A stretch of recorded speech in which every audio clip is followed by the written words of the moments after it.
All right, well, welcome. I'm Sam Peters, LPC. I'm so excited that you guys are here today, and I'm so excited to share this information with you. I want to start off by thanking Shannon. Like, I was going off on a tirade at some point, just talking about, I get on my soapboxes, and she's like, you should share this with people. And I was like, yeah, I try to, I do that in counseling. And she's like, no, like larger groups. And I was like, yeah, but I have ADHD. I can't nuts and bolts and details and all that kind of stuff. And Shannon just jumped right. She was like, let me take care of all that. You just prepare what you want to say, and I'll make sure we get people there. And so thank you so much for co-regulating with me and being taking care of some of those things so that I could just kind of focus on the stuff at hand. So I'll start out by actually telling you a little story. So yesterday, I was my normal, usual ADHD self, getting everything together the last day, right before the presentation, because I wanted to make sure it was good. I had ideas swimming around in my head. Oh, I'm going to make sure and do this and do this. So yesterday was the day, okay, I got to actually sit down and put this all together. So I did that, and I was kind of going through my day. I was also seeing clients throughout the day, people coming and going in my little 15-minute window. So perfect for my ADHD, just kind of jumping from lane to lane all day. But it was a kind of a high stress day, right? So I got home to my two daughters, who I have an older one who's about to turn 10 and one who's about to turn 7. My older girl has ADHD. Sorry, I'm stepping out of the view. Hey, everybody. My oldest girl has ADHD and is a spark of life, and we all just love her dearly. She's wonderful, Felicity. And then I have a younger girl who's autistic and has ADHD as well, so ADHD for those of you who know that language, and also dyslexia. My wife says, you just kind of manifested this neurodivergent child with the work that you do, I think. And I was like, well, I think it was probably more my genetics than anything else. But anyway, so they had a long day. My oldest had been on a field trip. My wife had a long day at work with a big presentation for a new client. She's in marketing, and that was something that she was stressed about. So I was kind of taking on. I'm the guy who cooks in our family. I'm the chef, so to speak. So I'm cooking dinner. We got a new puppy who's pooping on the floor and everything like that. And we get to bedtime, and my youngest, my autistic daughter, has a PDA profile, which I don't know if you're familiar with that, but it can be quite a battle sometimes, especially around bedtime. And that's a big demand that we're putting on her. And I became dysregulated myself after the whole full day, and I just shouted her into bed. Just get in bed. So I'm going to present all this stuff to you. I went back and apologized to her later and made amends and said, I got myself regulated. I said, I should not have done that. I'm so sorry.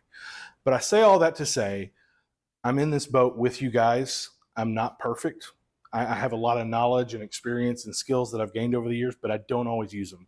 And I know that all of us have been there, I'm sure, as parents, where you just kind of think you're up. So I want you to know, as you go through this, we can be very self-critical, especially as parents. And I'm guessing primarily mothers, as I look across the room. We can be really, really hard on ourselves. We can be really, really damaging to ourselves, which is just going to continue the cycle. So all of this that I'm presenting today is it's ideal stuff, and it's stuff we want to shoot for. But we're going to miss the targets sometimes. And that's one of the best opportunities we actually have to parent our children well, because one of the best things that we can do is model taking ownership of our own stuff and being able to make amends through that process, and letting them know we're not perfect either. Sometimes we blow up, and sometimes we lose our stuff and we go off. So, which brings us to raising neurodivergent children in healthy and empowering ways. So the first thing I want to do, I'm sure that a lot of you guys are probably already familiar with neurodivergence. Obviously, this grabbed you in some way that you wanted to come. And so I wanted to just make sure we're on the same page in terms of some understandings and some vocabulary and things like that. And one of the reasons I want to do that is because language is really important. I don't know if you knew this or not, but it's how many of us process our thoughts is through language. We put words to our feelings.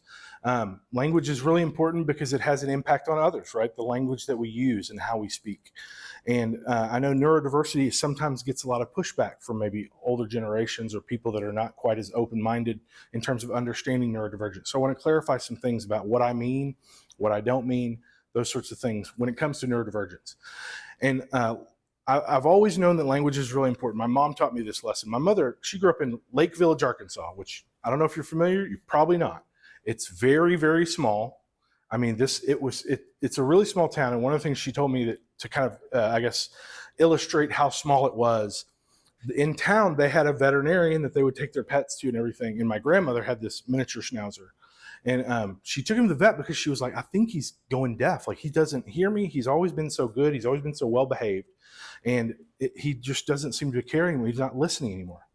So she took him to the veterinarian, which was also the town's taxidermist, which was great for him because he had this motto, right? So his motto was, either way, you get your dog back. So this is what a small town it was, right?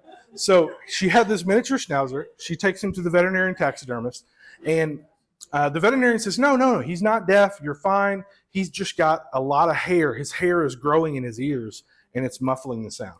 So the veterinarian said, here's what I want you to do. I want you to go to the local drugstore, and I want you to get some Nair hair removal, and you'll use that in his ears, and you'll get the hair out of his ears. So she goes to the pharmacist, the local pharmacist, and she wasn't quite sure exactly how to use it. So she went up to the pharmacist, and she said, okay, I'm getting this stuff. How exactly do I use it? And he said, well, you'll put it on, and it'll remove the hair in whatever area that you put it on.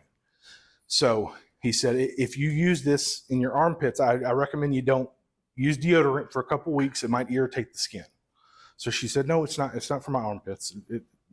Don't worry about that. So he said, well, okay, if you use it on your legs, it's probably best to make sure you wear shorts, wear loose-fitting clothing for about a week so it doesn't irritate your skin. And she goes, it's not for my legs. She goes, what's it for? And she said, it's for my schnauzer. And he said, then I recommend you don't ride a bicycle for a couple weeks. So language is important, right? The words we use and making sure we all understand the same things from them is important. So what is neurodiversity? Basically, it's a term that describes natural variations in the human nervous system, right? These are normal variations. Sorry, I get dry mouth when I get excited. Normal variations in human nervous system, brain function, and behavior, right? Our nervous system, our brain, nerve endings, our senses, it affects all those things. One of the reasons we use the word neurodiversity is that because it recognizes that no two brains are created the same way. No two brains have the same experience, and they interact with the world in different ways. Anytime you have two people, they're going to interact with the world in different ways. The concept of neurodiversity is now more commonly associated with a range of neurodiversities, with autism spectrum disorder, ADHD, dyslexia, dyscalculia, any number of learning differences, which is also a more affirming word, learning differences instead of learning disabilities. So that's important because it points out something, that neurodiversity is not a deficit, right? In the medical system, we tend to describe things in terms of pathologies, in terms of things you cannot do, things that are missing, things that are wrong with you. When it comes to neurodiversity, it's important to understand that the reason why neurodiversity does and can be a disability is because of the environment and the society around us. It is not because there's anything wrong or malfunctioning in us. Does that make sense?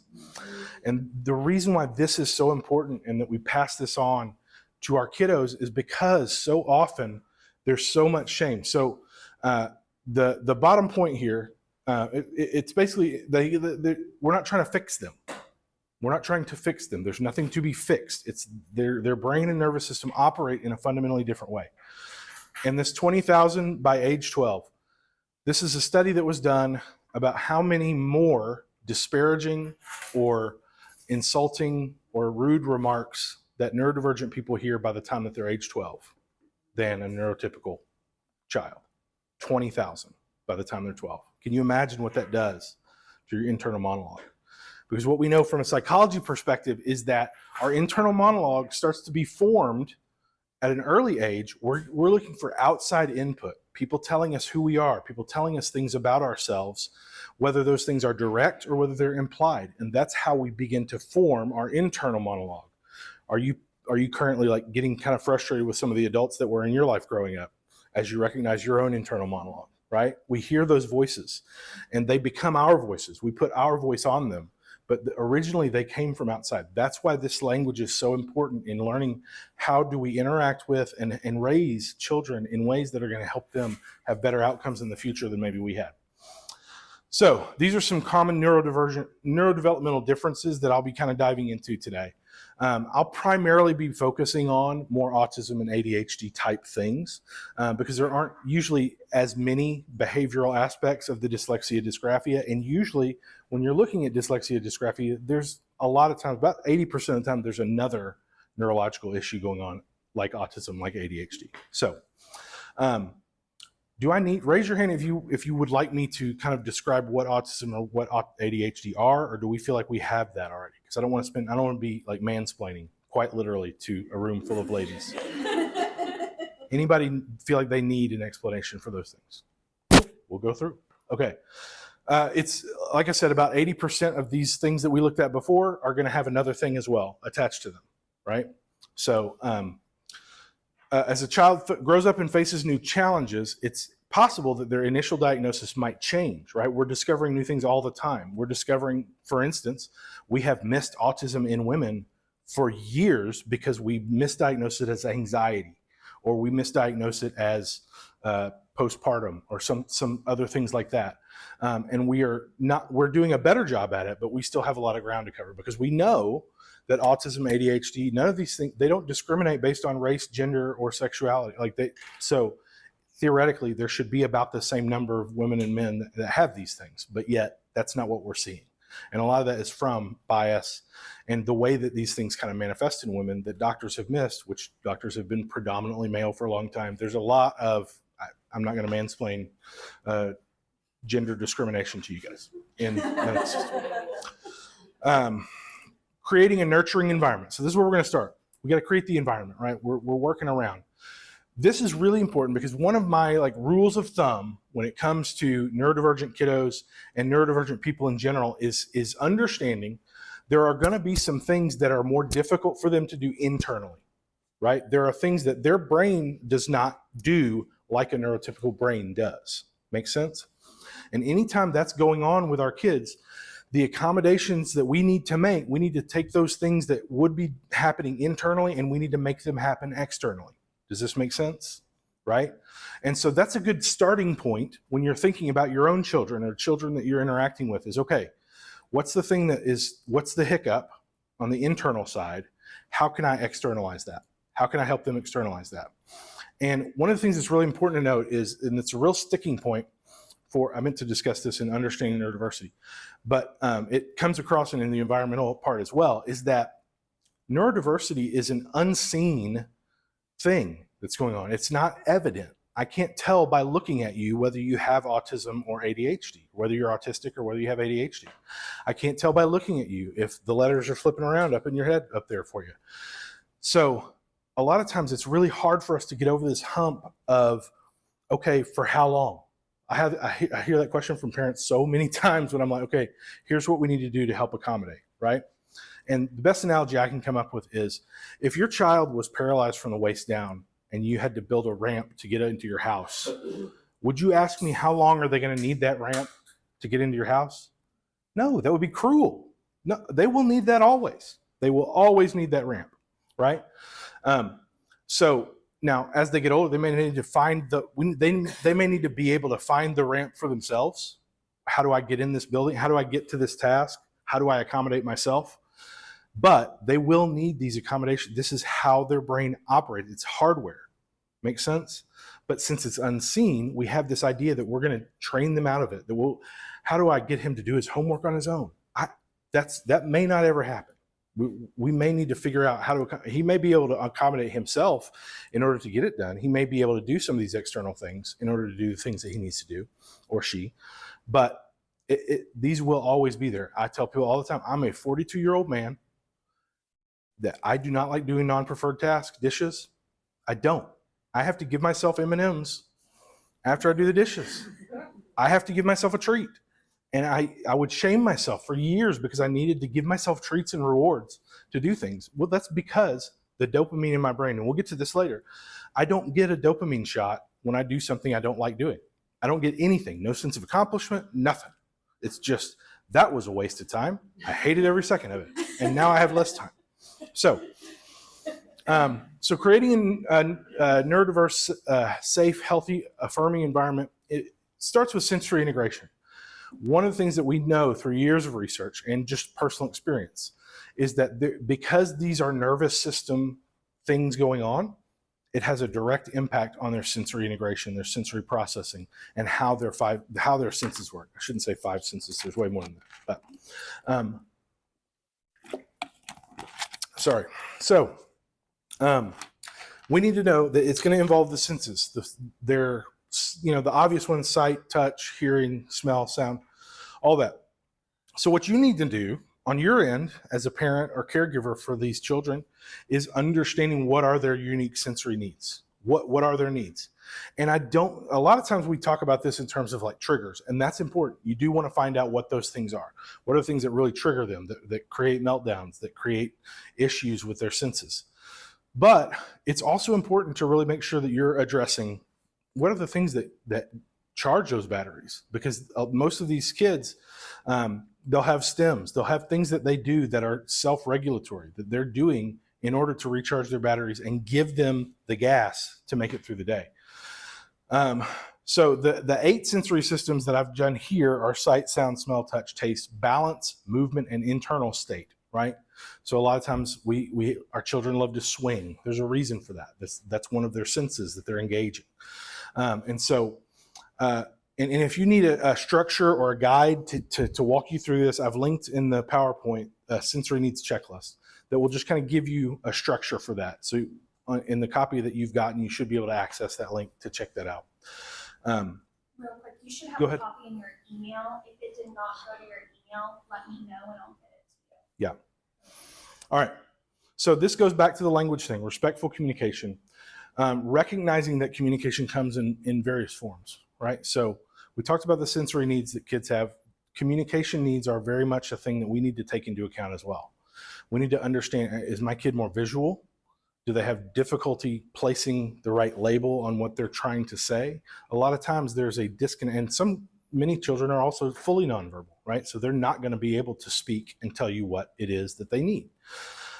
So being able to understand those different forms of communication, the way we can support neurodivergent children is to communicate in the way that's most authentic for them, such as through technology. ASL sometimes, sign language, can be really helpful for that. Sometimes kids can kinesthetically tell you what they're saying, and even linguistically through ASL, they can do that.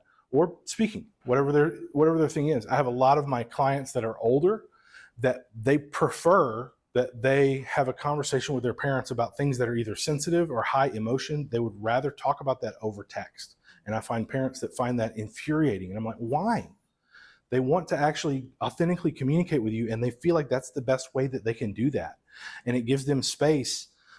First of all, it gives you space as a parent to be. A lot of parents have difficulty. One of the things I always say is you got to watch your affect. You got to watch what you're presenting with your kids, because kids are learning what they can tell you and what they can't tell you based on how you react, right? And if they say something and they're afraid of saying it wrong because they're going to offend you or make you feel angry or some sort of way, that's all information about that communication thing that they've got to process, right? We're throwing a ton of information at them with face-to-face contact. So that can be really difficult.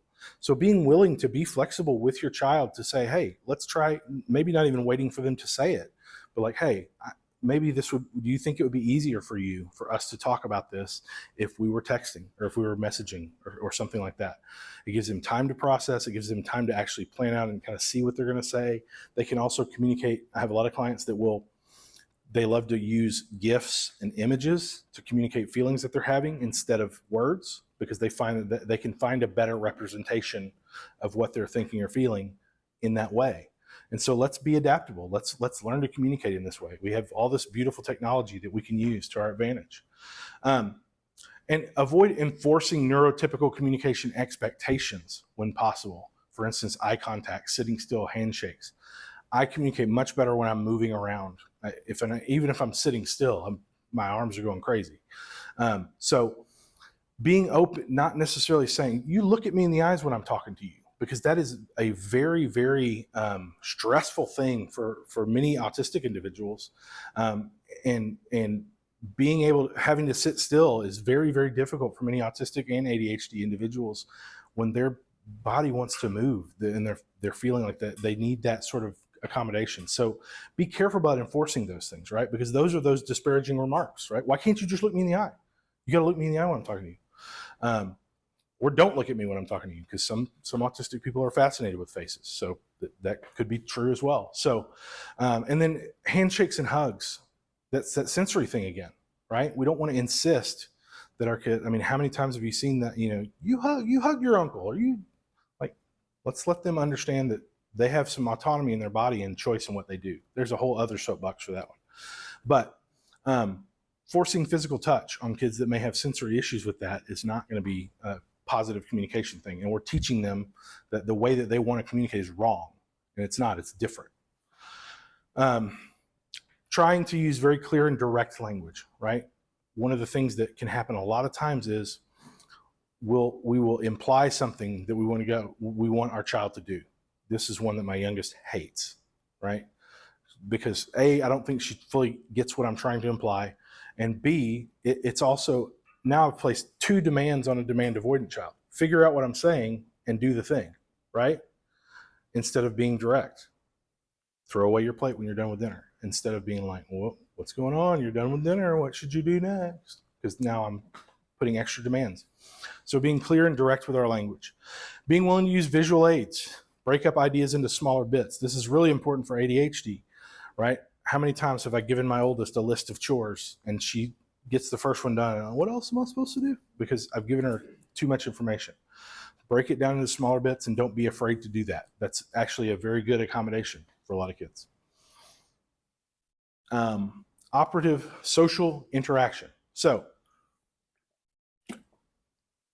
this is always a tough one, ongoing tough one, because we live in this neurotypical society, right? We live in this allistic society, and there are certain social norms and rules that are not going to make a lot of sense to our kids sometimes. So first of all, you're supporting your neurodivergent children in their social interactions. So trying not to force your social interactions on them. Don't force them to do what you think they should do socially. Does that make sense? So going to the park, go play with that little girl over there, or go do this or go do that.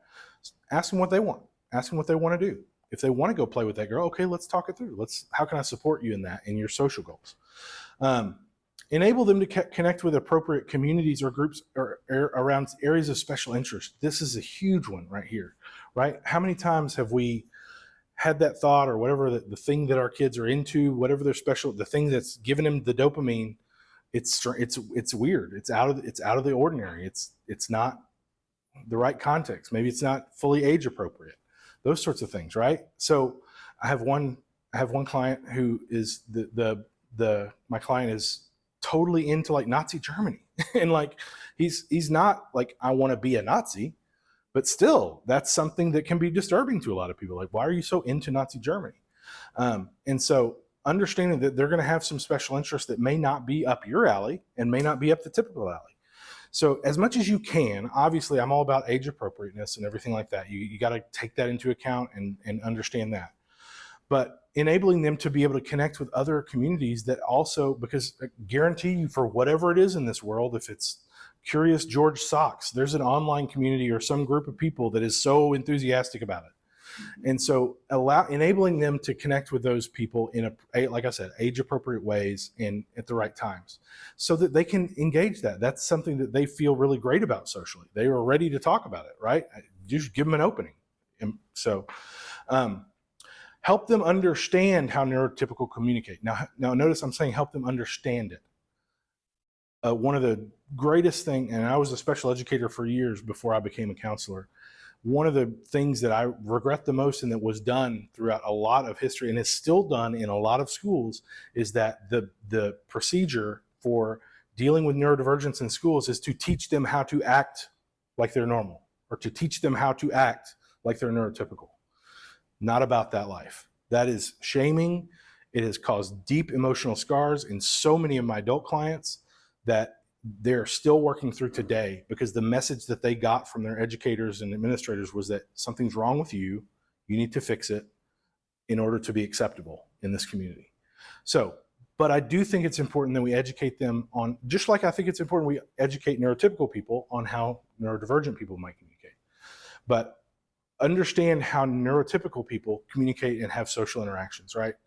Oh, okay, it sounds like this or that, because there's so many misunderstandings. I don't know how many times a day my youngest says that somebody is being mean to her, and I have to, okay, tell me what happened. Oh, she was actually being playful. It doesn't make it okay. Your feelings were hurt. We need to talk about that. And maybe we need to talk to her about how you don't like being touched. But her intention was not to be mean to you. She was trying to engage with you. This is sometimes what neurotypical people do. They want to play rowdy. So understanding that. So, and like I said, next one down, educate neurotypical people about neurodivergent communication, about your child. A lot of times this is a good opportunity for you to step in and be an advocate for your child in those situations. Obviously, don't be starting fights at the park, but, be ready. Avoid neurotypical assumptions about what your child's social wants or needs should be. Does that make sense? Oh, you sat alone at lunch today? That's terrible. Maybe they wanted to sit alone. That's exactly what they were. They were like, awesome. Nobody's at my table today. I can take it easy. I can chill, right? So trying to force these social relationships on our kids is, again, it's another way of sending that message to them that the way that you're operating is wrong, and that's not okay. Now, if there's a child who's sitting alone at lunch and they want friends and they're feeling lonely, absolutely. Let's talk with them about some strategies that they can use in order to connect with others. But let's not forget that they may have different social wants or needs than what we think they should have. Does that make sense? Okay. Emotional regulation. This is a huge one, right? I just gave you the example of my emotional dysregulation last night. So you want to identify and resolve any unmet needs to promote self-regulation. So a lot of times emotional dysregulation is because there's some need that's not being met. This is why I talked about earlier with the sensory stuff, uncovering what is it that helps your child recharge. Because a lot of times at the end of the day, you see that kind of restraint collapse. They've been trying to hold all this stuff in all day, and it all comes pouring out as soon as they get in your car. So helping them know, hey, let's be proactive about taking care of your sensory needs. That's my last point here. So it's not just when they get dysregulated. It's like, hey, let's be proactive. You've had a long day at school. Let's go ahead and get out that weighted blanket, or let's go ahead and get those noise canceling headphones, or let's go ahead and have that snack, or whatever it is that they need from a sensory position to be able to get those needs met. Because when we're proactive about that, it gives them more fuel for the tank to be able to deal with frustrations and conflict, right? So being proactive about that, and then creating a supportive environment that minimizes stressors and fosters emotional well-being. So, and we'll talk a little bit more about that as well, as far as like minimizing stressors and that sort of thing. But being proactive, the reason I approach this way is because oftentimes we go straight to what should I do when my child has a meltdown? And I'm like, nothing, bro. That switch has been flipped. They're having a survival response, right? They feel like they are fight, flight, or freeze or fawn. They keep adding S's to that, by the way, or F's to that. They're in that phase right then, and they're not thinking. You can't reason with a child who's having a meltdown. It's not going to happen. They're not going to hear you, and it's only going to add, it's gasoline, right? I heard one therapist say, anxiety is the only fuel that as it burns, it creates more of itself. So this is really important to understand, is that most of the things that we can do around emotional regulation are going to be front end or after the meltdown occurs. In the midst, once that meltdown hits, which it will, it's a matter of keeping them safe, really, in that moment. And also remembering to yourself that they're having a survival response. And so they're not processing what they're even saying to me. I don't know how many times parents will be so butthurt, sorry, but over something that their child said to them during a meltdown. I'm like, you can't. And they're now you're grounded for 2 weeks. And it's like, hey, that's not going to solve the issue. You're not actually correcting any behavior. You're making that child feel more horrible than they already do. And I understand your feelings were hurt, and you can talk about that with your child and talk about the impact that had on you. But when you take it to that punitive place, you're accelerating towards the next meltdown faster than you would have been. as parents, we've got to be the grown-ups sometimes. We've got to understand what's going on in their little brains and understand that a brain that's acting out of a survival mode is not making any reasonable sense. They're just saying it's their desire to hurt the thing that they see as a threat in order to try to minimize the threat. And so it would be the same thing of chucking spears at a tiger that's coming out of the bush, right? That's what they're doing. They're just chucking spears at you to try to hurt you. They are trying to hurt you, but it's out of survival. It's not because they hate you. So, all right. So routines and structure. This is where we get into that kind of managing stressors, right? One of the things that is stressful to any neurodivergent person is an unstructured environment. And I know that sounds maybe a little bit funny when it comes to ADHD, because it seems like they must love an unstructured environment because they're just a hot tornado went through this room.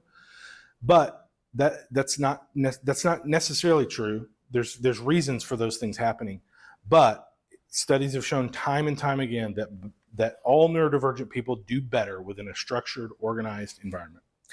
Now, the other wrinkle in this is that most neurodivergent kids come from neurodivergent parents, right?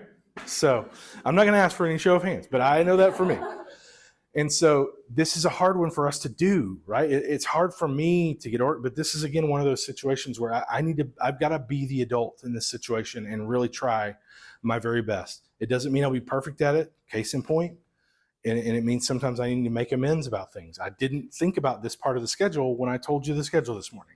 And that's on me. And I am so sorry. But it's still on us to do our best. We can do better. We can try to do better, I guess is what I'm saying. We're not going to be perfect. So taking into account structure and routines, because the routines are important too, because it helps that muscle memory so that they can actually maybe habituate some of this stuff.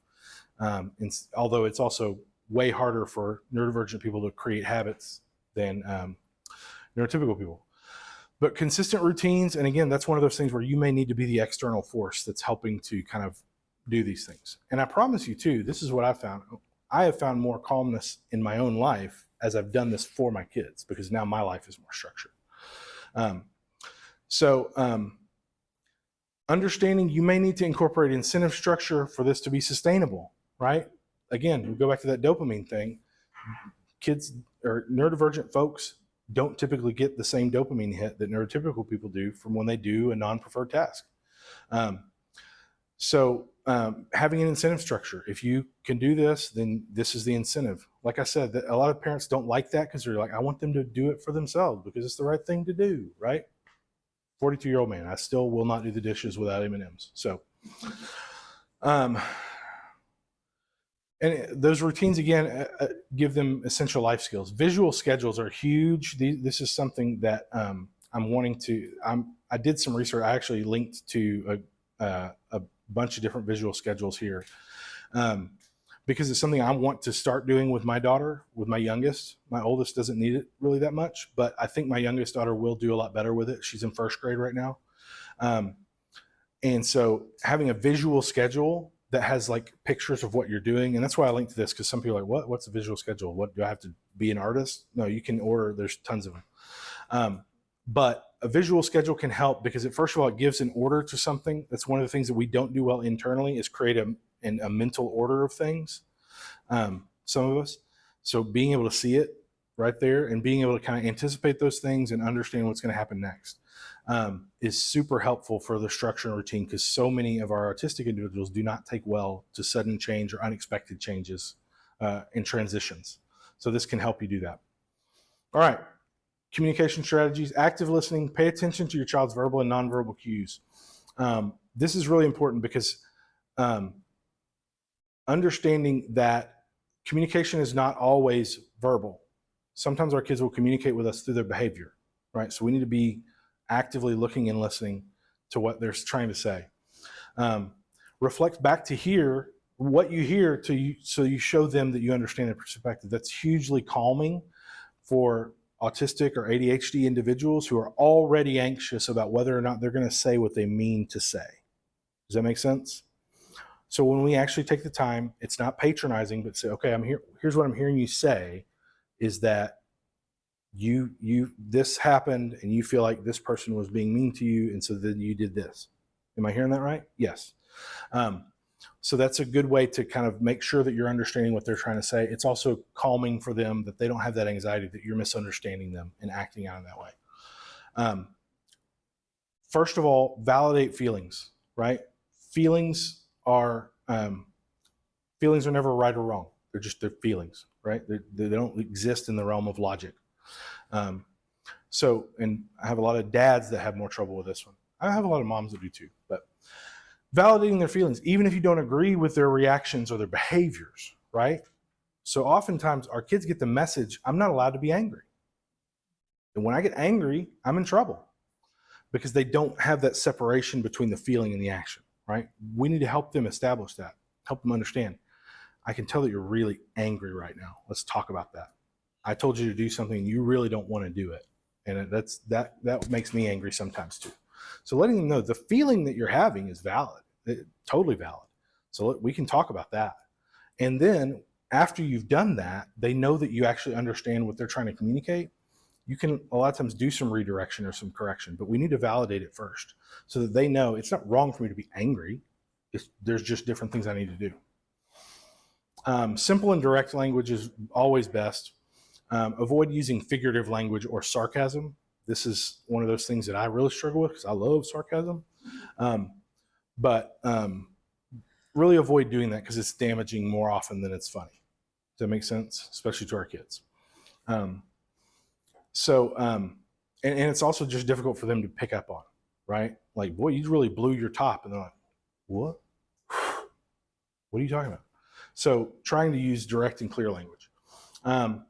If your child does have pathological demand avoidance or persistent drive for autonomy, I prefer that language, but be aware what this means for their nervous systems and be prepared to accommodate accordingly in your language. Make sense? So a lot of times what works best for my daughter, for instance, is if we're done with dinner and it's time to get up and take our plates to the sink or dishwasher, I'll say, hey, I'm going to take my plate to the dishwasher. You want to come with me? And that way it's not take your plate to the dishwasher. Make sense? And so it takes a lot more purposefulness. This is the thing about raising neurodivergent children. It takes a lot more thought and purpose than raising a neurotypical kid. And I'm sorry about that, but the upside is what neurodivergent people are capable of. And that's my whole thrust and desire with any of the things that I'm doing is to make sure that we appreciate and value the neurodiverse people in our world because they have so much to offer when we can tap into that.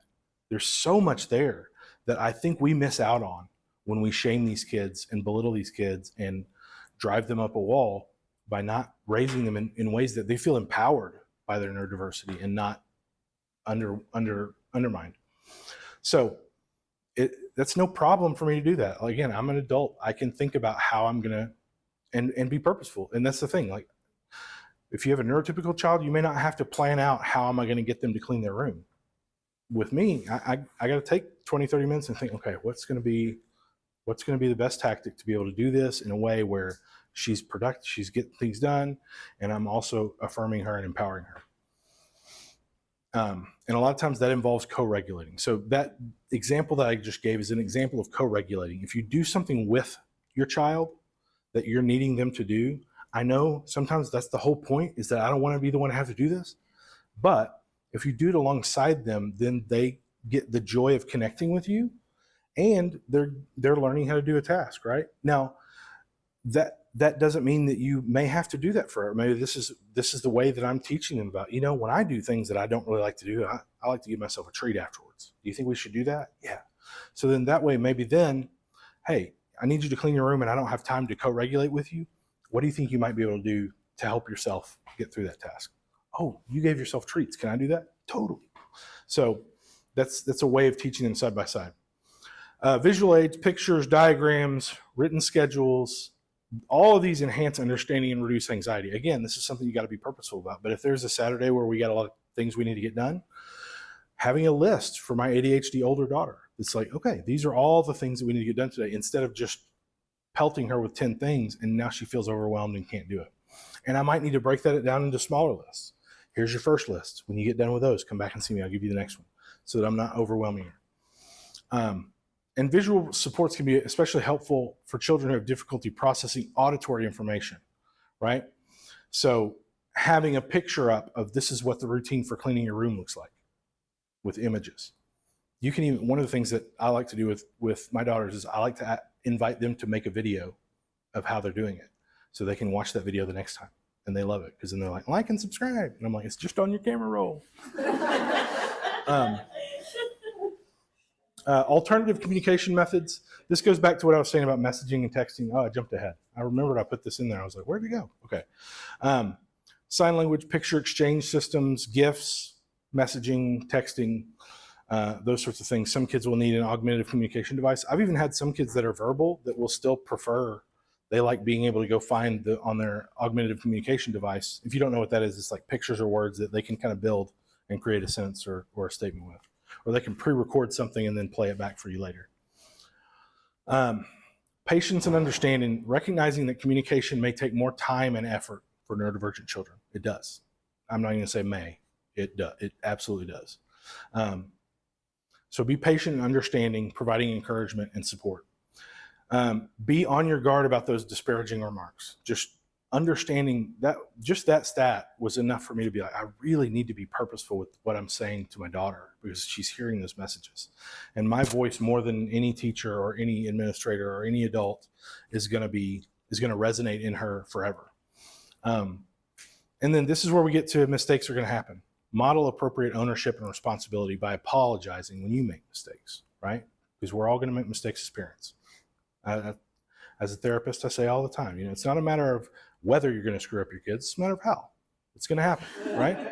It's what we do. It's what we do. We're parents. We screw up our kids. Sorry, I don't mean to be flippant about it. But the best thing that we can do is take those opportunities to model another great life skill, which is learning how to own things and make an apology, right? And also maybe even sharing what I'm learning from this. I've learned that modeling that for my kids helps them when they make mistakes of, when I was apologizing to my daughter last night, one of the things I told her was, what I'm learning from this is I realize that when I have stressful things coming up, I need to be extra careful throughout the day to make sure and take care of my sensory needs. Because I have a weighted blanket in my office and I need to be putting that on in between clients, things like that, because it helps me to be more regulated throughout the day. Or make sure that I don't cram everything into the last minute. Next time I have a big presentation coming up, I'm going to start 2 days before instead of 1 day before. It's a huge lesson that we give to our kids. Recognizing and validating emotions. So this is back to what I said earlier. They're never right or wrong. Should or shouldn't are not allowed. I realize I put the word should right after. Should not be allowed attached to emotions, right? There's no way you should or shouldn't feel. You feel how you feel. It happens to you. That's what's going to happen. So we need to help our kids understand that if there is any type of should or shouldn't, it comes to there are healthy responses to our emotions and there are unhealthy responses to our emotions.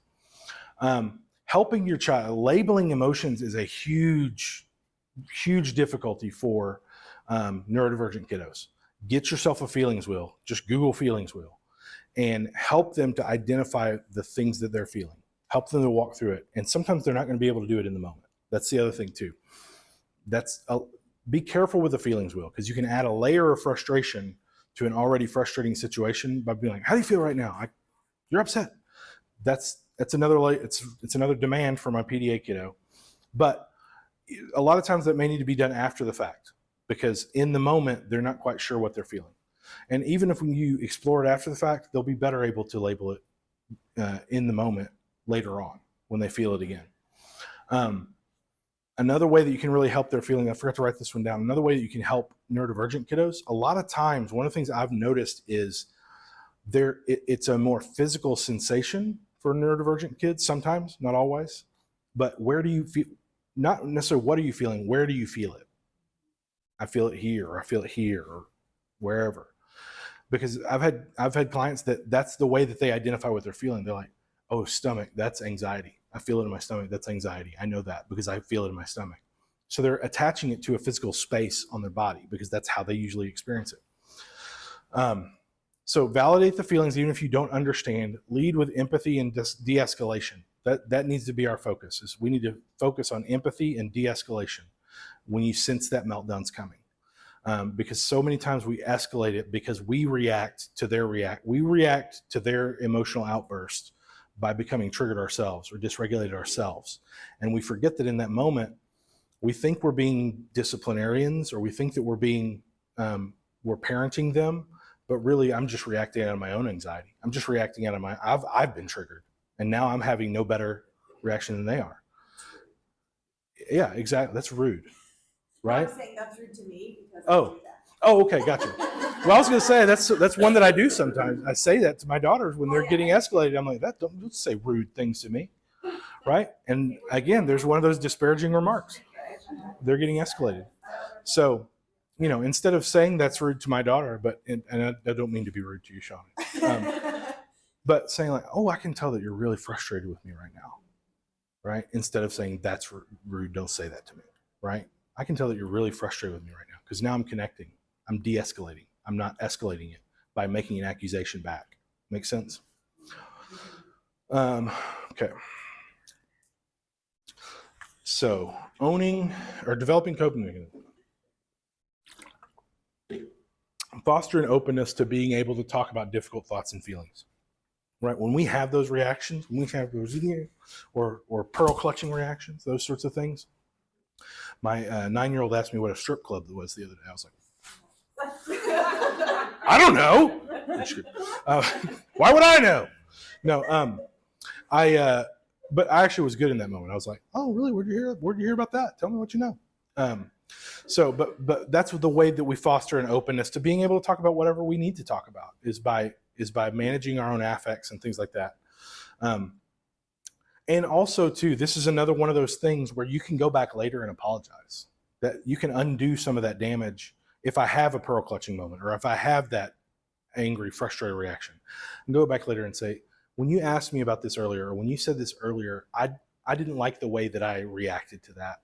I felt surprised by it, and it was shocking to me, and I let that affect. Can I have a do-over? Can we try that again? And then maybe you can have a better conversation. Model how the way you work through things. So, and while you're doing that, be explicit about how you process things. I call this like thinking through things with our kids. So often our kids don't know. There are things that neurotypical kids just learn through osmosis. They just learn through osmosis how to process their feelings and things that are going on. We're going to have to break it down and be explicit with our kids.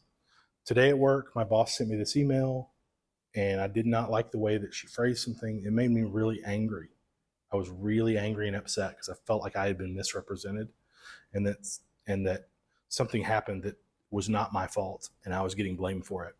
So what I did was I took a moment, I took some deep breaths, I put on my favorite good smelling hand lotion, calmed myself down, and then I was able to talk and respond from a place, and then I was able to self-advocate and be level-headed about that. So you see how you're just kind of over-explaining things that you process throughout the day. And we can model that for our kids and let them in on that. And then they can share with you, have you ever had somebody make you really angry at school? Let's talk about what happened. Have you talked to them again yet? Okay, well then let's think about how that conversation could go. How could you help yourself feel more calm? So helping them walk through some of those things. Teaching your child healthy coping strategies for managing stress, anxiety, and other challenging emotions. And again, this comes back to that thing. One of my other favorite rules of thumb for parenting is I can't give my child something that I don't already have for myself. That's true if I'm talking about a lollipop. I must possess a lollipop before I can give my daughter a lollipop, right? If I want to give my daughter healthy coping strategies for dealing with anxiety and stress, I have to have them in order to give them. Make sense? So these things that we're talking about, that's a great rule of thumb. Do I have this for myself yet? Because you got to do own mask before you do theirs. Might be deep breathing exercises, mindfulness techniques, engaging with safe space, and sensory toolbox. So, I meant to say this when we were talking about sensory stuff. If you haven't built something like this in your house, I don't mean built like with wood, but like created something that is a safe space for your kiddo that's neurodivergent, or really honestly, I meant to say this at the beginning too. These best practices, these are true for all children. These are best practices for neurotypical kids too. They're not just for neurodivergent kids. So anything that you're doing for your neurodivergent kiddo is good and is a blessing to your other kids as well. So safe spaces for your kids, whether that's in their room or some other, maybe there's a general safe space for the whole family. I don't know what you guys are working with space-wise, but creating a dedicated space for this is your space to come to. You are safe here. You're safe to think and feel whatever it is you're feeling or doing. And in that safe space, having some sort of a sensory toolbox that your kiddo will help you build. I would have them help you build both of these things. What do you think would be good to have in here? Beanbag. Yes, totally. Let's do it. Blackout curtains, whatever. Eye mask. Whatever they feel like they need from a sensory perspective. And then you're also building a sensory toolbox. And this, we have some kind of around the tables. These are very basic, just kind of fidget boxes, but having things that engage all those senses, touch, having spinning stools, or having a swing if it's a large enough space, having my youngest loves like slime, like having a slime table or a sand table or something like that. You can even Google like sensory box or put it on Amazon, and there's some that are like pre-built and you can see about those. But having them engage with their senses in a place that's safe for them to do that. And then shameless self-promotion. Don't hesitate to seek professional help. Talk to therapists, professionals or counselors or other mental health professionals that specialize in working with neurodivergent kiddos. All right, positive behavioral management. What time are we at here? 1:21. Okay. I want to make sure I leave plenty of time for Q&A. Does anybody need a break? Good? Pushing through? All right. First of all, when it comes to behavior management, focus on the strengths, because these kids hear all day long, whether directly or implied, about their weaknesses. They hear about them all day long. And they're keenly aware about them all day long. So identify and celebrate your child's strengths and talent, focusing on abilities rather than deficits, things that they do great, right? I tell my daughter all the time, I love how creative she is. She can go to her art table. She made like bowls. She took paper bowls last night and put paint in the bottom and glitter and all these little beads. And I was like, what are you doing? She's like, I'm making bowls for my teachers. And I was like, awesome. I love it. I never would have thought of that. So understanding what their abilities are and celebrating those things with them. Using the language of identity when you address negative or unhealthy behaviors. So if you don't know what I'm talking about here, there's a video on my socials, which I'll link to later, that I kind of break it down. But basically what that is if I know that my voice is going to become part of their internal monologue as they grow up, I want to make sure that I'm telling them things about who they are. Does that make sense? So for instance, did you brush your teeth? No. I know that's not true. You've told me a lie, right? Before I get into the lie, I'm going to say, come here, Phoebe.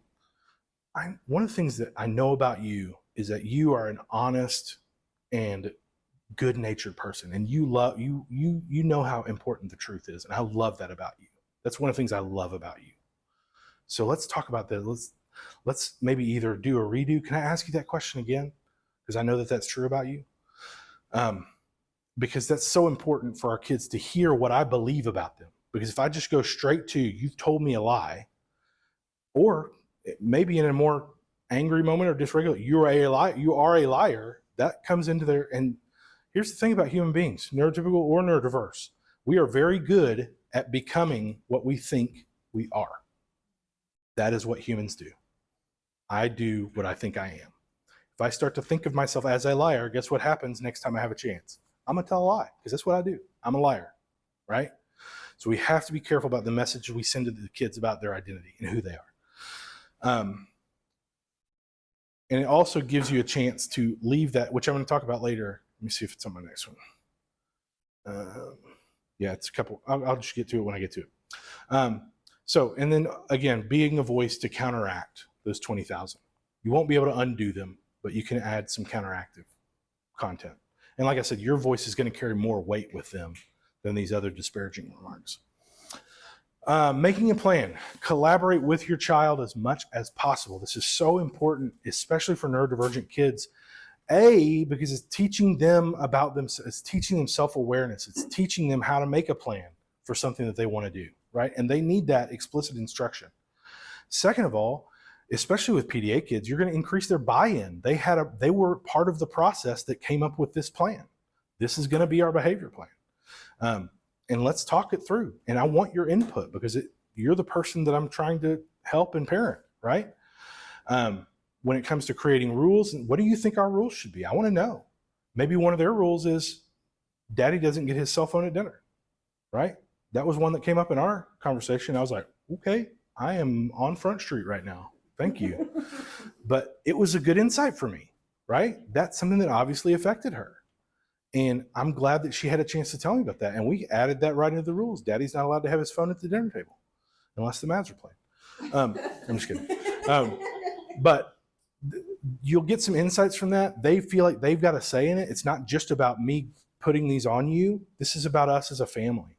So inviting them into that process. Clearly communicating your expectations for behavior, right? Because if I say the rule is when I say put down your iPad, it's time to put down your iPad. I didn't say anything about attitude. I didn't say anything about throwing the iPad across the room. I didn't say anything. So being really clear about what your expectations are for different things and how you want those things to happen. Set limits and boundaries in a calm and consistent manner. Consistency is key, right? This is where so many parents struggle, myself included, is by being consistent with enforcing different things. And that's so important for neurodivergent kids because if I'm acting one way on Friday and I'm acting another way on Wednesday or Thursday, they don't know what to expect. And so when they push back, well, last time they pushed back on it, I was like, fine, no problem. This time I'm like, nah! And that's very confusing for them because they don't understand that communication. And it just escalates situations worse and worse. So really making a commitment to yourself to be consistent. And again, in the moments where we're not our full best selves and we make a mistake, revisiting it, right? If I do give on a boundary that I don't usually give on, addressing that and letting my kid know, hey, I realize that I did that and I shouldn't have done that. And I know that you're happy that I did that, but I should not have done that. And I'm going to go back to being consistent again. Address it with them. Make sense? And then as children get older, this is one of the things that we forget too as parents.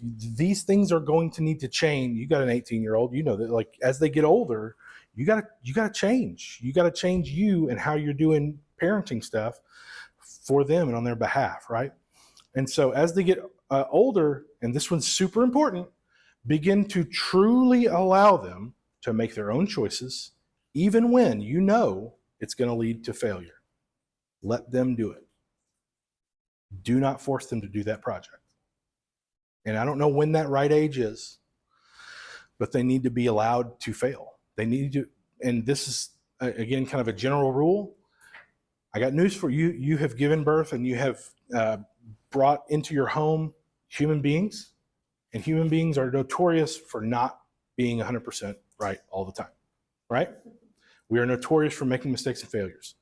The beauty of it is the failures they can even make at their ages, outside of some really crazy rare things, the mistakes that they can make are very low cost.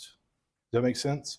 So you can, if you want to as a parent, just keep kicking that can down the road. But the older they get, the more impactful their mistakes will be, right? So I would much rather him not do his, fifth grade science fair project than I would for him to miss his final exam in college for a very important class, right? I want him to learn that mistake and the cost of it at a younger, low-cost place. Make sense?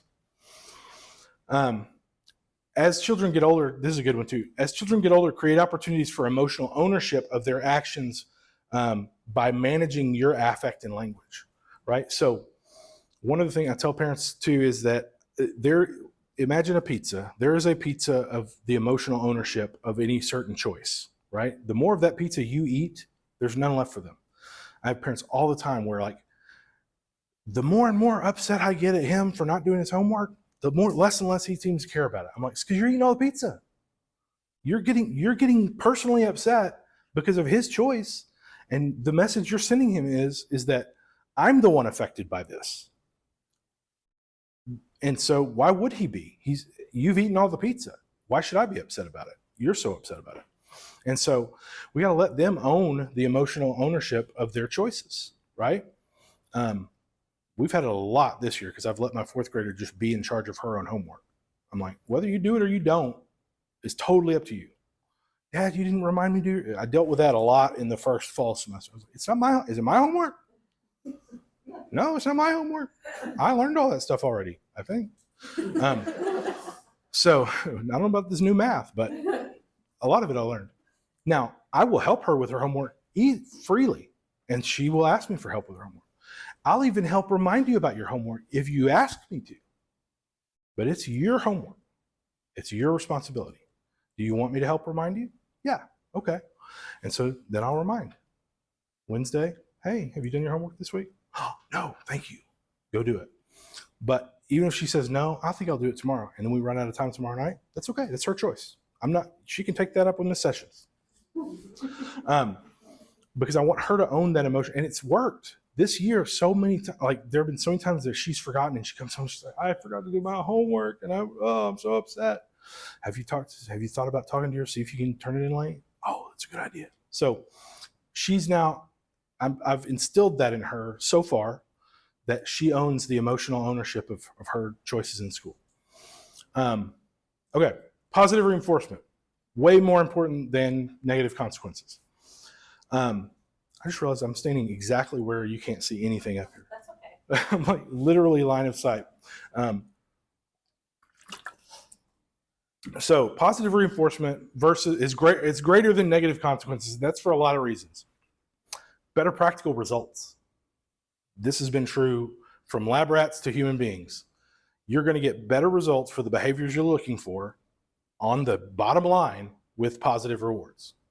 Make sense? Better for mental health. Way better for mental health outcomes. Better for connection and relationship. You're going to have a more positive relationship with your children when you're rewarding than when you're punishing. Make sense? So whatever it is you're trying to get them to do, instead of focusing on the consequence end, try to focus on the positive. What can I do to incentivize this? And that's especially understand because for neurodivergent children, we have to understand how dopamine works in the brain, right? Neurotypical people have a built-in reward system for doing things that they don't want to do. And this is foreign to me, so I can't empathize. But apparently, when a neurodiverse person does the dishes that have been piling up in their house, they have a sense of relief and calm. Like, oh, thank goodness I got that done. That felt great. Not necessarily the task itself, but like they have that feeling when they get done. I don't know what that's like, so I cannot empathize. I'm sorry. Understanding time blindness when you're talking about positive reinforcements. As much as you can, you need to shrink the distance between tasks and payoff. So, you read a book 30 minutes a day for 30 days and I'll give you a free pizza. Like that means nothing to an ADHD person. Like what? What is 30 days? And I ran into this yesterday by getting everything all gathered up together in one day. I heard a great analogy on TikTok. So sorry, I'm a TikTok expert. But a neurotypical people see time linear. Like it's a line that rolls out before them with this happening and then this happening and then this happening, right? Neurodivergent people see time vertically. It's all just stacked on top of each other.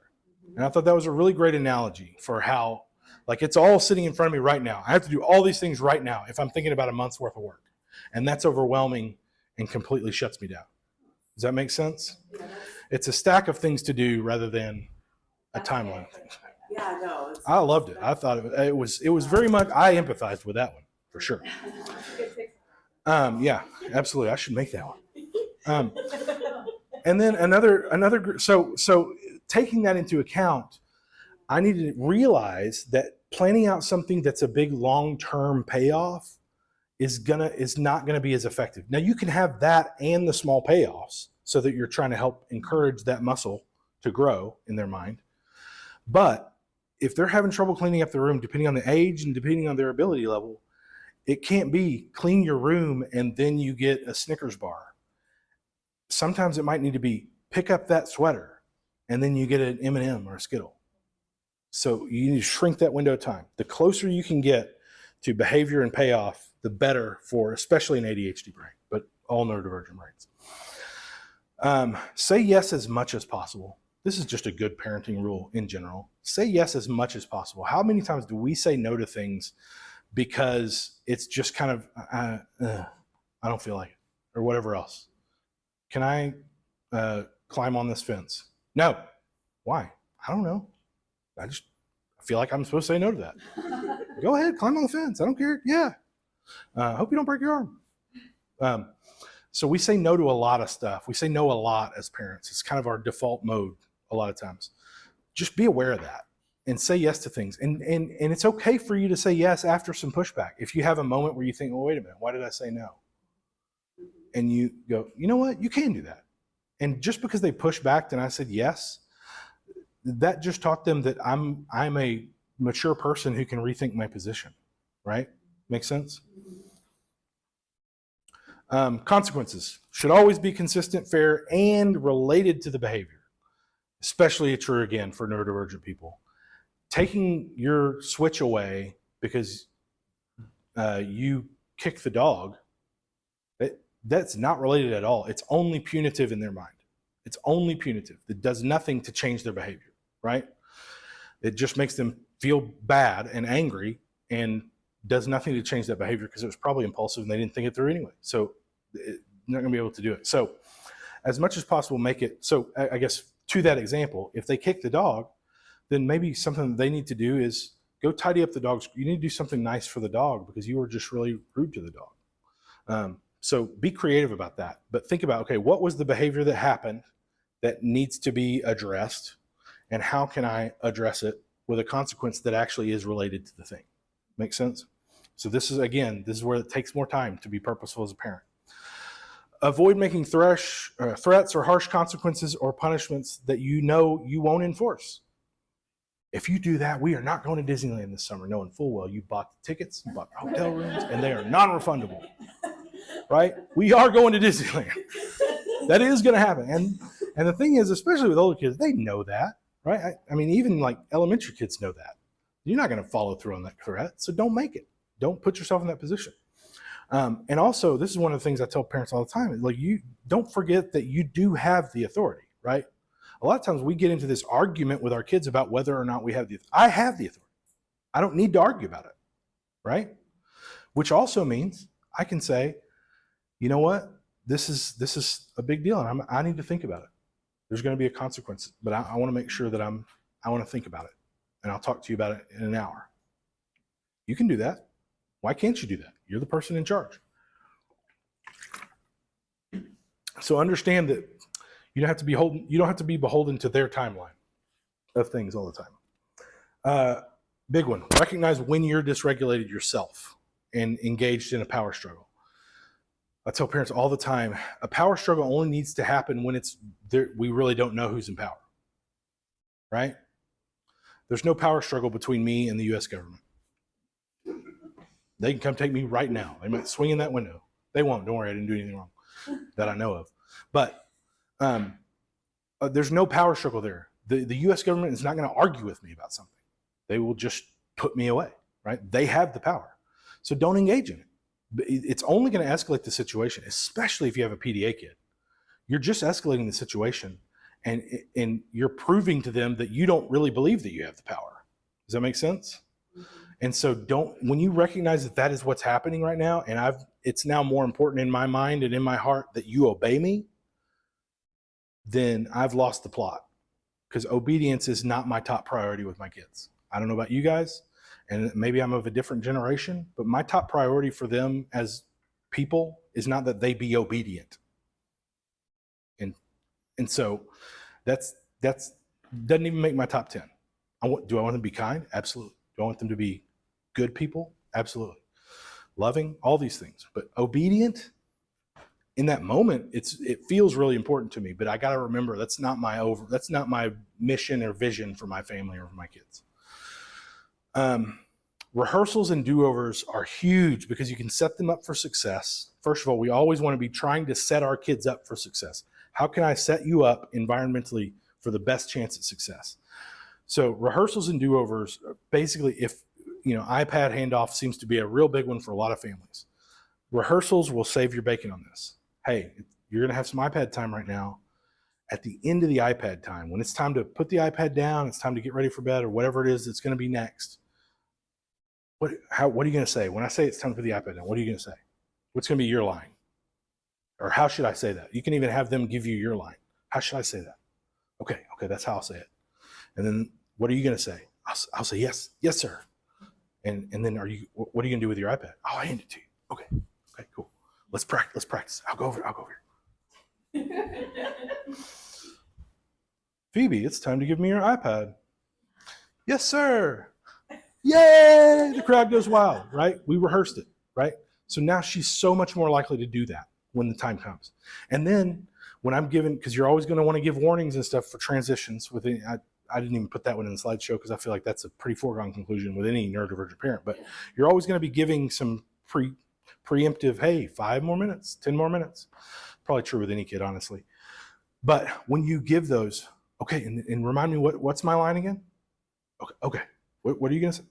Oh, okay, cool. Now it's been reinforced again, right? And it also gives you the opportunity for the do-overs, right? Because then when I come in and I say, Phoebe, it's time to give me your iPad, and she flips her lid, no, I'm finished. Then instead of being angry or in a power struggle, wait a minute, that's not what I must have said my line wrong. Let's try that one more time. And so now I'm giving her an opportunity to exit that situation successfully instead of in a power struggle or in trouble or with a consequence, right? I would much rather her exit that situation with a victory.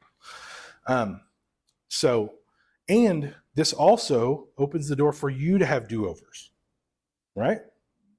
Ooh, I forgot my line. When you say you're not going to make your bed, I forgot I was supposed to ask you what's going on. It sounds like you're upset, and I blew my top. Can I have a do-over? I didn't like the way that I handled that. And you can model that for them so that they don't feel patronized when they have to do one, right? Consequences should always be included. Should always include a pathway. Oh wait, I skipped one. So this is a big one. Avoid consequences at home for behavior or performance at school that already has a consequence, right? I had a client the other day who he was going to have to pull weeds for like the whole weekend because he got a detention at school. And so brought the parents in separately, of course. I was like, hey, listen, he's already really upset. Like, I don't know that he needs further punishment. Because first of all, you're missing an opportunity to be an ally. You're missing an opportunity right there to step into his world or her world as an ally rather than as an antagonist, right? Because we've all had that experience. I've had to pay speeding tickets. I've had to do detention. I've had to, whatever it may be, for the rule that I broke, for the misbehavior I had. And I didn't need somebody else coming alongside being like, I can't believe you did that. That's not helpful to me. It just makes me drive deeper it drives my shame deeper. And as a parent, you have a chance right now, right? Your kid got detention at school or had to sit out of the playground for whatever during recess. Man, I've been there, bud. That stinks. Tell me, how did you feel when you got busted? Did I ever tell you about the time I put a whoopee cushion under my teacher's desk? Yeah, I got in big trouble, right? You have a chance to connect with them instead of shaming them. So if there's already a punishment at school, don't bring one home.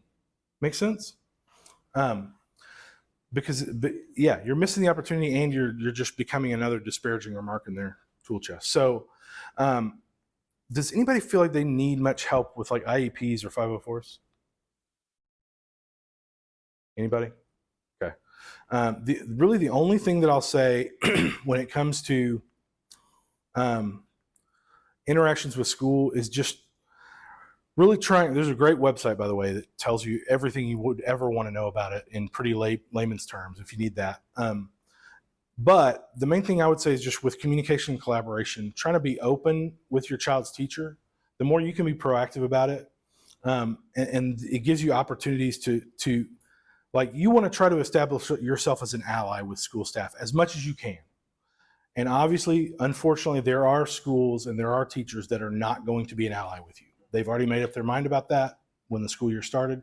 But at least on your part, as much as you can do to try to ally yourself with, like, hey, my goals for my daughter are the same as I want my daughter to be successful in your class and I want my daughter to have a good experience with you. And so if I can be an ally with that, if I can tell you something about my daughter that helps you to understand her better so that you can have those inroads, then I want to do that. If you need markers, I'm going to get you some markers. Like, I want to be your ally. I'm in your corner too. Because like I said, those situations where it becomes antagonistic, at least in my experience, both in schools and with parents that I've worked with, it's almost always a situation where one or the other of them had already made up their minds to be that's just their mode of operation. Make sense? So let's feel it out first. Let's not be the ones that get antagonistic out of the gate. Okay? We'll go there if we need to. We'll hire legal help. But let's start out with allies. I'm not saying don't ever go mama bear for your kiddos. I'm saying, or daddy bear, but don't start there. And then this last one is huge. As children get older, involve them in these machinations as much as possible, because we need our kids to be able to self-advocate, right? If there's something that needs to be added to their IEP or their 504, bring them in on that. Hey, I was thinking this might be something that you might really do well with in school. What do you think? Because sometimes I really don't, I'm going to feel weird if we do that. Okay, well then let's try to find a different solution. Involve them in that, because they need those skills. If they go, I tell parents all the time, you're not gonna be able to do their homework for them in college. I mean, you might be able to, I suppose, but Chat GPT and everything. But you're not gonna be able to wake them up on time every time they're at college unless you're planning to move in their dorm or wherever else. Like, you're not gonna be able to get them to work on time if they're going into the workforce. At some point, they've got to be able to do this for themselves. You might as well start while they're still with you, so that they can be gaining those skills, and so that you're there as a support. They don't have to do it alone, but they're getting practice on how to do that for themselves. All right. Be an advocate. Don't hesitate to seek help. Yeah. And being a voice to help other parents and students understand neurodivergence. That's if you feel comfortable doing that. I never want to force you to be an evangelist, but not that I could anyway. Okay. A Parent's Guide to Nerd. So these are some great resources. These are all links here. Again, shameless self-promotion. But these are a lot of things that I pulled from to get some of these resources together. These are a lot of websites that are go-tos for me. I really love this one I found lately, and I'm still going through it in a lot of ways, but it's a Neurodiversity Affirming Handbook. This is great for parents and kids, because if you want to know what my opinion is, I think you should communicate with your kids about diagnosis. I don't think that we need to take it away from them or try to shield them from it. I think the more they can understand themselves, the better it's going to be for them in the long run. Yeah. And I hear a lot of parents being like, well, I don't want to let it be an excuse. I'm like, well, it's the reason for a lot of these behaviors. That doesn't mean it's okay, right? My daughter has trouble remembering to do her homework. That doesn't mean it's okay for her to forget her homework. It means we need to work with her on it, right? So I think kids need to know about themselves in order to raise their self-awareness, so they can self-advocate. So they can say, I need you to remind me about my homework. Okay, cool. I do that as an adult. I still have to accommodate myself. So that's my position on that. All right.